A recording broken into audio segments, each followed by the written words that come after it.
ఇక్కడ అవతల జానకి పేరెంట్స్ నందినికి చీర సారే తీసుకొస్తున్నారట. ఇప్పుడు నాకదో టెన్షన్. దాన్ని ఏదో రకంగా చెడగొట్టాలంటే మంచి ప్లాన్ ఆలోచించాలి. నువ్వు ఫోన్ పెట్టే, నేను తర్వాత ఫోన్ చేస్తాను. ఓకే. నందినికి అన్ని ముచ్చట్లు సక్రమంగా జరిగితే మాకు సంతోషమే కదా. వీళ్ల సెంటిమెంట్ చూసి నందిని మనసు సెకండ్లో మారిపోయేలా ఉంది. వీళ్ల మంచితనము మర్యాదలకి పడిపోయి నందిని వీళ్లతో కలిసిపోదు కదా. అమ్మో, అదే జరిగితే ఇంకేవైనా ఉందా? అమ్మో, వెంటనే ఏదో ఒకటి చేయాలి. మల్లీశ్వరి, వెళ్ళి నందినిని తీసుకురామ్మా. అలాగే అత్తయ్య.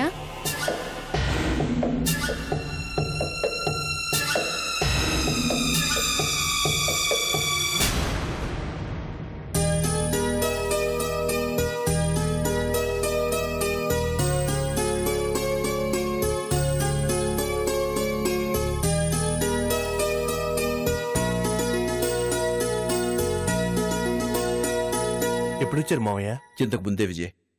సరే, మీరు మాట్లాడుతుండండి, నాకు కాస్త పనుంది, అలా బయటికెళ్ళొస్తాను. విజయ్, నువ్వెక్కడికి వెళ్లాల్సిన అవసరం లేదు. కాసేపు ఇక్కడే ఉండు. అది కాదమ్మా, నాకు కొంచెం పనుంది. ఏ పనైనా సరే తర్వాత చూసుకోవచ్చు. అత్తయ్య వాళ్ళు నందినికి సారి తీసుకొచ్చారు. నువ్వు పక్కన లేకపోతే బావుండదు. ఈ కార్యక్రమం పూర్తయ్యేంత వరకు నువ్వు ఇక్కడే ఉండు.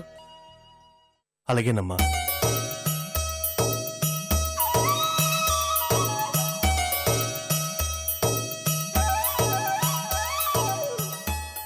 నందిని, నిన్ను అత్తయ్య గారు పిలుస్తున్నారు. ఎందుకు? జానకి వాళ్ళ అమ్మా నాన్న వచ్చారు. అయితే ఏంటట? ఏంటో నందిని, ఈ ఇంట్లో మన పరిస్థితి ఏంటో అసలు నాకు అర్థమే కావడం లేదు. అసలు స్వేచ్ఛ అనేదే లేకుండా పోయింది. మనం ఊరుకున్న కొద్దీ ఆ జానకి మనల్ని కీలు బొమ్మల్ని చేసి ఆడించాలని చూస్తోంది. ఇంటి మీద హక్కుంది అన్న ఒకే ఒక కారణం పెట్టుకొని మన మీద అధికారం చెలాయిస్తోంది. అందుకే నీ విషయంలో తనే నిర్ణయాలు తీసుకుంటుంది. ఇక మన జీవితాంతం ఆ జానకి చెప్పినట్టే నడుచుకోవాలేమోనని భయంగా ఉంది నందిని. మళ్ళీ ఏం జరిగింది?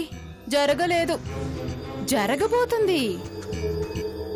నిన్ను సెంటిమెంట్తో కొట్టి తన దారికి తెచ్చుకోవాలని ప్లాన్ చేసింది ఆ జానకి.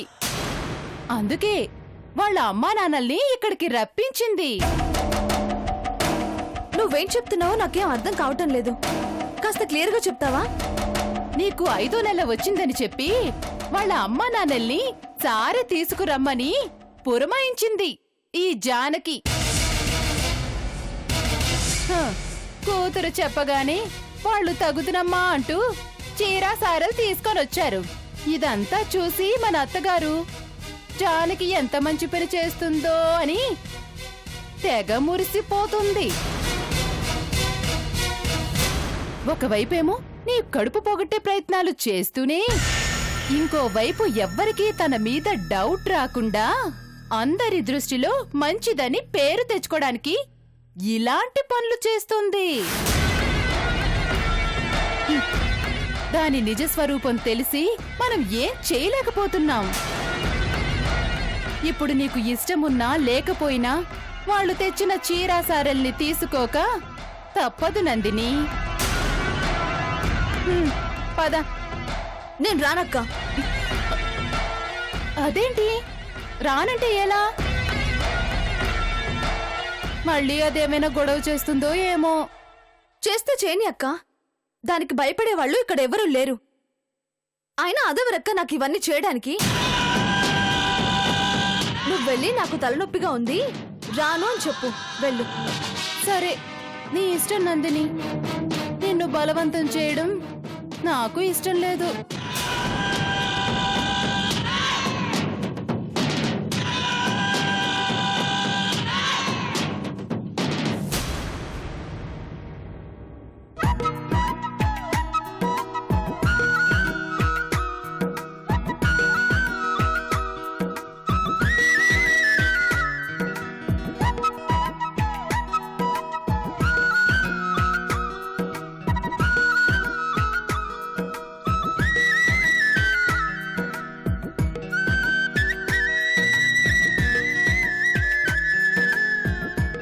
నందిని అది మలీశ్వరి.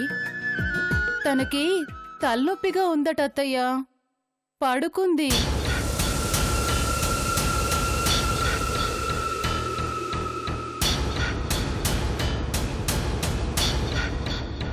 అదేంటమ్మా, వీళ్ళొచ్చిన విషయం చెప్పలేదా? చెప్పానత్తయ్య. అయినా తనిప్పుడు రాలేను అంది.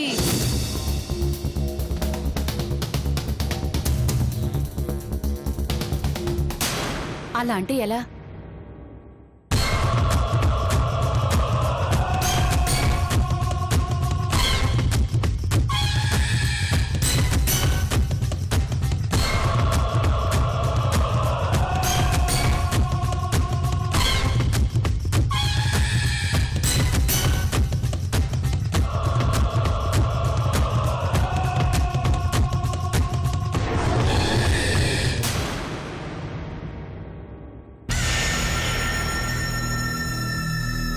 నందిని,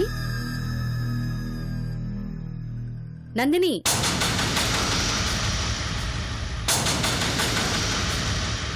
ఏంటత్తయ్యా? ఏంటమ్మా ఇది? వాళ్ళు నీకు సారె పెట్టడానికొస్తే నువ్వు రాను అనడం ఏమన్నా బావుందా?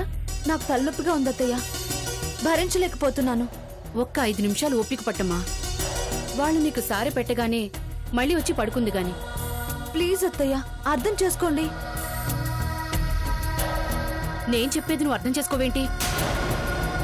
5 నిమిషాలు ఓపిక పట్టేదానికి ఇంత మొండిగా ప్రవర్తిస్తావేంటి? నీకంత సడన్ గా తలనొప్పి ఎందుకొచ్చిందో నాకు తెలుసు. జానకి మీదున్న కోపం బయట పెట్టవలసిన సమయం ఇది కాదు.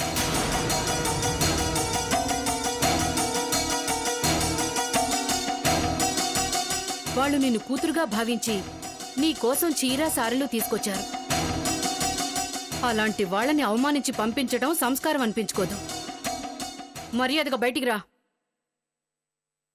లేదంటే బలవంతంగా లాక్కుని వెళ్లాల్సొస్తుంది.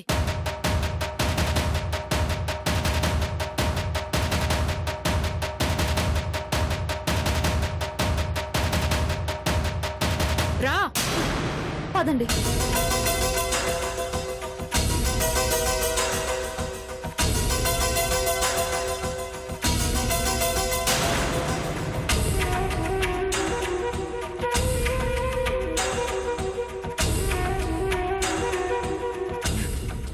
నందిని, ఆరోగ్యం ఎలా ఉంది? బాగానే ఉంది. రా, ఇలా వచ్చి కూర్చో. రా. కూర్చోమ్మా. టైంకి పళ్ళు జ్యూసులు బాగా తీసుకుంటున్నావా? తను మర్చిపోయినా జానకి ఊరుకోదొద్దునా, దగ్గరుండి తాగిస్తుంది. నేను వెళ్ళినప్పుడు రానని అంత గట్టిగా చెప్పింది, అత్తయ్య వెళ్ళగానే మనసు మార్చుకొని వచ్చేసిందేంటి?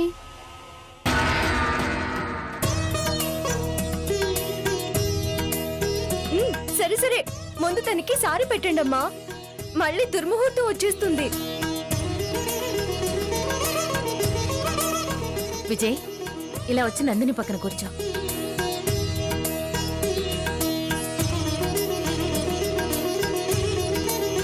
ఆలోచిస్తావేంట్రా? వెళ్ళి కూర్చో. నందినికి బొట్టు పెట్టాలంటే నువ్వు పక్కన కూర్చోవాలి కదా.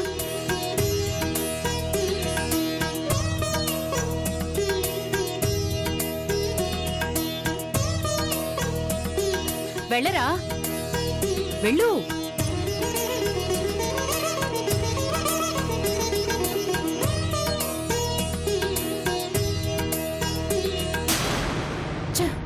మళ్ళీ నా ప్లాన్ ఫెయిల్ అయినట్టే. ఇప్పుడు ఈ భాగవతం అంతా చూస్తూ ఏడవలేక నవ్వాలి.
మీరు ఆగండి అత్తయ్య.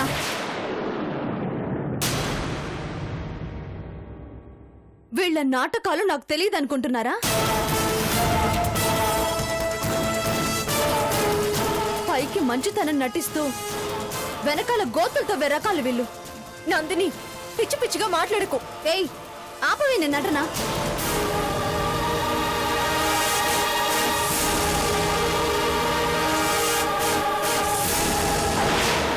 నువ్వు చేసేది చాలదన్నట్టు ఇప్పుడు వీళ్ళని కూడా ఉసుగొలుపుతున్నావా?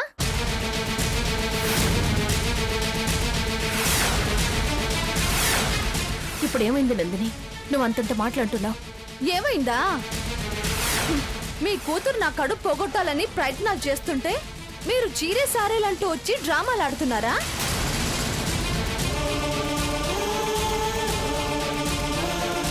నందిని, పెద్ద చిన్న లేకుండా ఏంటా మాటలు? నా మీద కోపం ఉంటే వాళ్ళ మీద ఎందుకు చూపిస్తున్నావు? నాకు ఎవరి మీద కోపం లేదు విజయ్. అందరూ కలిసి నా బిడ్డ మీద పగబట్టారు. నందిని, నువ్వు అనవసరంగా ఏదేదో ఊహించుకుంటున్నావు. నువ్వు పండటి బిడ్డని కనాలని మనస్ఫూర్తిగా కోరుకుని నీకు ఈసారి తీసుకొచ్చావు. నువ్వే అనవసరంగా అపార్థం చేసుకుని మమ్మల్ని అవమానిస్తున్నావు. ఎవరు ఎలాంటి వాళ్ళు నీకు తెలీదా? ఏంటి అందరూ నందినిని తప్పు పడుతున్నారు? తన ఇష్టాలేంటో తెలుసుకోకుండా ఈ ఏర్పాట్లు చేసి తప్పు చేసింది మీరు.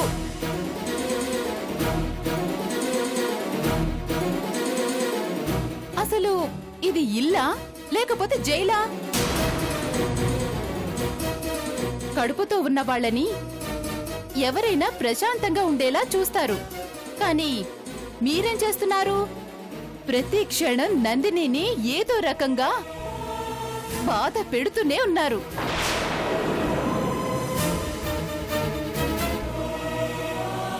మీరు పెట్టే టార్చర్ చాలదన్నట్టు ఇప్పుడు వీళ్ళని కూడా పిలిపించారు. ఇవన్నీ చేయమని నందిని మిమ్మల్ని అడిగిందా?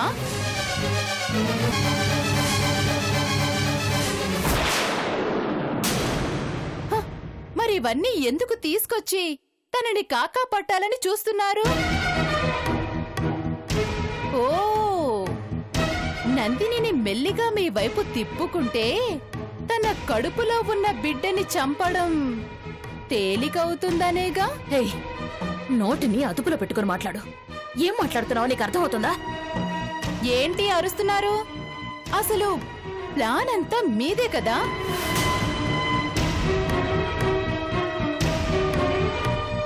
చేసిందంతా చేసి ఏమీ తెలియనట్టుగా నిలబడ్డారు.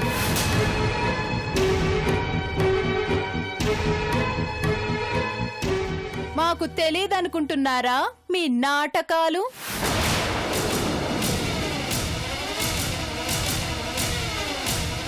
కూతురు తప్పు చేస్తే బుద్ధి చెప్పాల్సింది పోయి మీరు తనతో చేరి ఒక ఆడపిల్లని సాధించాలని చూస్తారా? అసలు మీరు మనుషులేనా? మల్లీశ్వరి,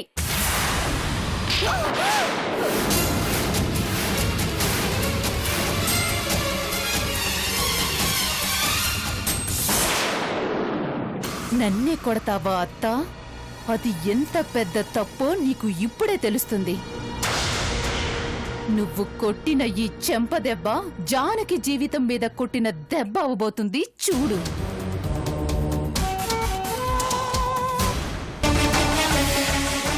చాలత్తయ్య, చాలు. నా విలువేంటో తెలియజేశారు. ఇంతమంది ముందు నన్ను చెంపదెబ్బ కొట్టారు కదా. మీరు కొట్టింది ఇక్కడైనా నొప్పి నా మనసుకి తెలుస్తుందత్తయ్యా. అడగడానికి ఎవరూ లేరనేగా? నా భర్త నాకు దూరంగా ఉన్నాడనేగా?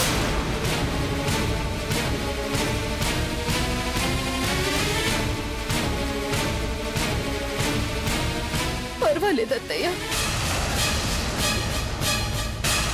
మీరు నన్ను కోడలిగా చూడకపోయినా నేనెప్పుడూ మిమ్మల్ని అత్తగారిలాగే చూశాను. మనస్పర్ధలున్నా మనస్ఫూర్తిగానే మీతో ఇంట్లో ఉంటున్నాను. మీ ప్లేస్ లో ఇంకెవరు నా మీద చేయి చేసుకున్నా ఈ మల్లీశ్వరి రియాక్షన్ ఇంకోలా ఉండేది. కానీ ఏం చేయను? నేను తల్లిలా భావించే మీరే నన్ను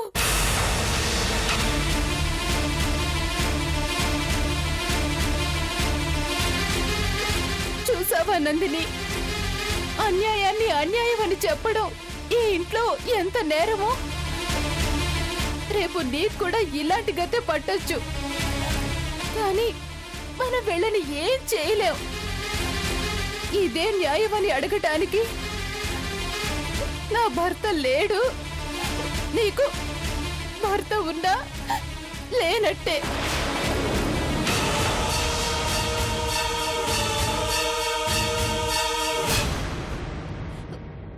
మనిద్దరిది ఒకే పరిస్థితి నందిని. మల్లేశ్వరి, నోటుకొచ్చినట్టల్లా మాట్లాడకు. మీ అత్త కాబట్టి కొట్టి వదిలేసింది. అదే నేనైతే చంపేసి ఉండేవాళ్ళ?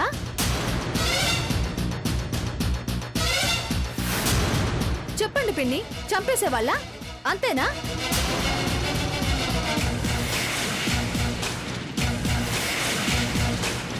చూడమ్మా నందిని, నువ్వు పొరపాటు పడుతున్నావు. మాట్లాడకండి బాబాయ్. మీ మీద నాకు చాలా కోపంగా ఉంది. కానీ ఏదో మూల ఇంకా గౌరవం కూడా ఉంది. అందుకే నేను ఇంకా నెమ్మదిగా మాట్లాడుతున్నాను. ఆ గౌరవం అసహ్యంగా మారకముందే ఇక్కడి నుంచి వెళ్ళిపోండి.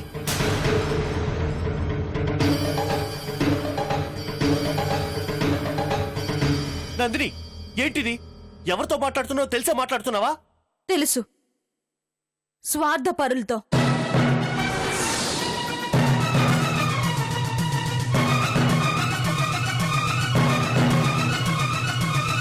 నందిని, తప్పు.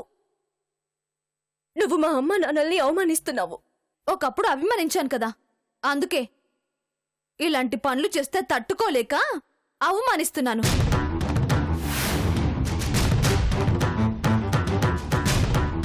తప్పమ్మా, అలా మాట్లాడకూడదు. మీరు కూడా ఇలా చేసుండకూడదు అత్తయ్య. కోడలు కన్నా మీకు వీళ్ళే ఎక్కువైపోయారుగా. అందుకే అడిగే వాళ్ళు లేరని అక్కయ్య మీద చేయి చేసుకున్నారు.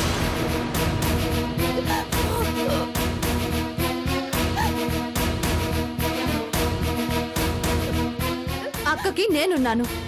నందిని, తను డ్రామాలు ఆడుతుంది. మరి మీరు చేస్తుందేంటి? అది డ్రామా కాదా? నిజమా? అది కాదు నందిని. మాట్లాడొద్దు విజయ్, నువ్వు అసలే మాట్లాడొద్దు. నీకు ఆ అర్హత లేదు. నీకింతకు ముందు చెప్పాను, ఇప్పుడు చెప్తున్నాను. నా కడుపున పుట్టబోయే బిడ్డకి నువ్వు తండ్రివి మాత్రమే, నా మొగుడివి కాదు. నా మొగుడివి కాదు.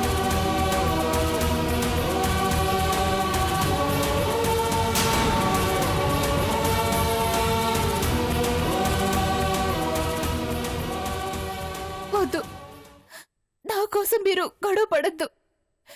ఏ రోజుకైనా నేనే పరాయిదాన్ని. ఎప్పుడు కూడా నా భర్త ఎక్కడికెళ్ళాడో తెలియక ఇక్కడికే వస్తాడేమోనన్న ఆశతో ఉంటున్నాను. కానీ మిమ్మల్ని డిస్టర్బ్ చేయాలని కాదు. సారీ నందిని. అక్క, ఎక్కడికి? భయపడకు నందిని, నేనేమి ఇల్లు వదిలి వెళ్ళడం లేదు. చెప్పానుగా, నా భర్త కోసం ఇవన్నీ నాకు తప్పవని. ఆయన వచ్చేంత వరకు ఇలాంటి అవమానాలు ఎన్నైనా భరిస్తాను. మనసు కొంచెం బాధగా ఉంది నందిని. అలా బయటకెళ్ళొస్తాను.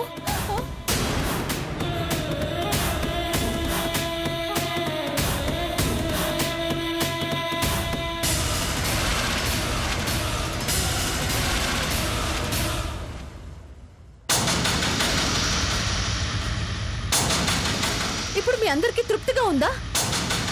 ఒక ఆడపిల్లని ఏడిపిస్తారా? ఈ పాప మిమ్మల్ని ఖచ్చితంగా వెంటాడుతుంది. మీరింతకింత అనుభవిస్తారు. పాప మల్లీశ్వరి అక్క ఎంత బాధపడుతుందో ఏంటో.